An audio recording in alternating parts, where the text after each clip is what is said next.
Atopámonos nas termas do Bañiño para dar a coñecer unha nova línea de axudas dirixidas aos concellos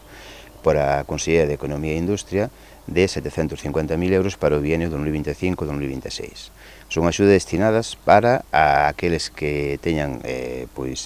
fontes termais para a adaptación dos seus espacios, para a instalación de caudalímetros, a adaptación á normativa vixente, para que darlle ese tirón, ese atractivo turístico que ten o termalismo, co cual calquer concello poda acollerse a esta línea de axudas, como foi o caso de Punxín, que tuvo un apoio de 300.000 euros, e temos unhas termas que contan con accesibilidade e ao mesmo tempo cumple con toda a normativa, todas as garantías de higiénico-sanitarias, que eso significa que cualquier usuario que veña a disfrutar das mismas vai ter un disfrute con todos os parámetros que garanten que vai a poder disfrutar destas aguas termais. Se hai subvencións, pois seguiremos empleando por aquí nas termas do Bañiño, como lo vamos de xa hai uns cuantos anos,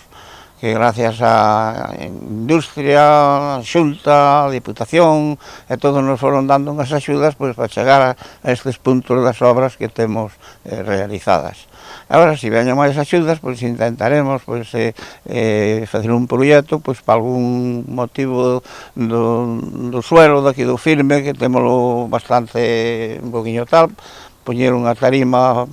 flotante por encima deste piso para que a xente ande paseando por aquí e tomándose os seus refrescos, viños e o que queiran facer por aquí. Os concellos poden acollerse, non é o caso de algúns outros que, bueno, pois un pouco están sempre a imputarlle a culpa da Xunta, a culpa da lei de usos lúdicos termais, para que ten en conta unhas circunstancias. Se atopamos nun espacio termal con agua estancada na cual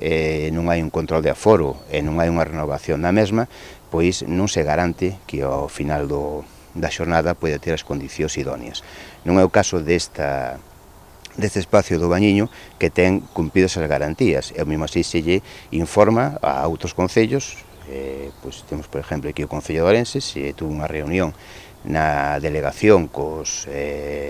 grupos municipais, e tamén informouselle o apoio da Xunta para a adaptación das termas do Muiño, que é un exemplo, a esta normativa para garantir esas circunstancias. Sigue tendo aberta a porta e tamén conta co apoio da Xunta de Galicia para tal fin.